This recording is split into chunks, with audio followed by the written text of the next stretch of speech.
ഉന്തിയും തള്ളിയും bus സ്റ്റാൻഡിലേക്ക് എന്നുള്ള task അത് അവസാനിച്ചു എന്ന് പറയുന്നതിനേക്കാൾ നല്ലത് പതിവ് പോലെ തന്നെ 8 നിലയിൽ ഇതും പൊട്ടിച്ചു. ഞാൻ രാവിലെ സമയത്ത് പ്രൊമോ കണ്ടിട്ട് വീഡിയോ ഇട്ടപ്പോൾ ഒരു കാര്യം പറഞ്ഞിരുന്നു. ബിഗ് ബോസ് മലയാളം സീസൺ 5 മറക്കാൻ കഴിയാത്തൊരു ടാസ്ക് ആയിരുന്നു. അവസാന നിമിഷം വരെ ഇഞ്ചോടിഞ്ച് പോരാട്ടം നടന്ന നമ്മുടെ വിഷ്ണുവും അഖിൽമാരാരും ശോഭയും കൂടി അവിസ്മരണീയമാക്കി തീർത്ത ഒരു ടാസ്ക്.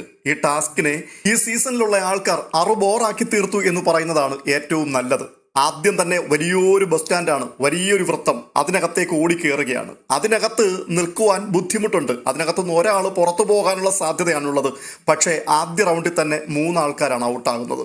അതിനുശേഷം അതിലും ചെറിയ വൃത്തത്തിനുള്ളിലേക്കാണ് ഓടിക്കേറുവാൻ വേണ്ടിയുള്ള അനൗൺസ്മെന്റ് വരുന്നത്. ചെറിയ ബസ് സ്റ്റാൻഡിലേക്ക് ഓടുകയാണ്. ഓടിച്ചെന്നിട്ട് ആദ്യം ഇവർ ചെയ്യുന്നത് മറ്റുള്ളവരെ ഇടിച്ച് കളയുക എന്നുള്ളതാണ്. മാന്യമായിട്ട് അവിടെ നിന്ന് കളിച്ച് കുഴപ്പമില്ലാതെ മുൻപോട്ട് പോകാമായിരുന്നു. അതുകൊണ്ട് തന്നെ സംഭവിച്ചത് ബിഗ് ബോസ് ഏകദേശം 10-11 വൃത്തങ്ങളാണ് വരച്ചിരിക്കുന്നത്.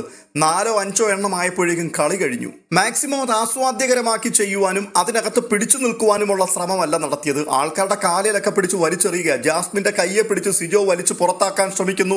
കാലിൽ പിടിച്ച് 2 പേർ അപ്പുറം ഇപ്പുറം നിന്നുകൊണ്ട് വലിച്ചെറിയാൻ ശ്രമിക്കുന്നു. പല പരിപാടികളാണ് അതിനകത്ത് നടക്കുന്നത്. എന്തായാലും ഒട്ടും ഭംഗിയില്ലാതെ ഈ ടാസ്കും അവസാനിപ്പിച്ചു. ഇതിൽ വിജയിച്ചത് അഭിഷേകാണ്. സായിയും അഭിഷേകും അവസാന നിമിഷം വരെയോളം അവിടെ നിന്നു. സിജോ, സായി, അഭിഷേകാണ് ആൾക്കാരെ പുറത്താക്കുവാൻ വേണ്ടിയുള്ള പരിശ്രമങ്ങൾ നടത്തിയത്. അവരെ ദേഹോപദ്രവം ഏൽപ്പിക്കുകയും ഇടിച്ചു പുറത്ത് കളയുകയും വലിച്ചെറിയുകയും ഒക്കെ ചെയ്യുന്ന പരിപാടിയിലേക്ക് അവരാണ് പോയത്. അതുകൊണ്ട് തന്നെ ടാസ്ക് അവസാനിക്കുന്നതിന് 2 റൗണ്ടുകൾക്ക് മുമ്പ് സിജോയും ജാസ്മിനും പുറത്തായി. ജാസ്മിനും അപ്സരയും ഒക്കെ ഒട്ടും വിട്ടുകൊടുക്കാതെ വളരെ വീറോടുകൂടിയാണ് പൊരുതിയിരുന്നത്. പക്ഷേ ഇടിച്ച് ദൂരെ കളഞ്ഞു. പിടിച്ചു നിൽക്കാൻ പറ്റാത്ത അവസ്ഥയായി പോയി. സെക്കൻഡ് ലാസ്റ്റ് റൗണ്ടിലേക്ക് വരുമ്പോൾ സായിയും അഭിഷേകവും മാത്രമായി അനായാസമായിട്ട് അവർക്ക് ആ റൗണ്ടിനകത്ത് നിൽക്കാം.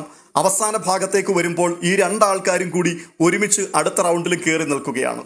5 മിനിറ്റ് അവിടെ നിന്നതിന് ശേഷം സായി തിരിച്ചിറങ്ങി പോന്നു. കാലിന് ഷിവറിംഗ് ഉണ്ടാകുന്നു എന്ന് പറഞ്ഞിട്ടാണ് അദ്ദേഹം ഇറങ്ങി പോകുന്നത്. അങ്ങനെ അഭിഷേക് ഈ ടാസ്കിലെ വിന്നറായി മാറി.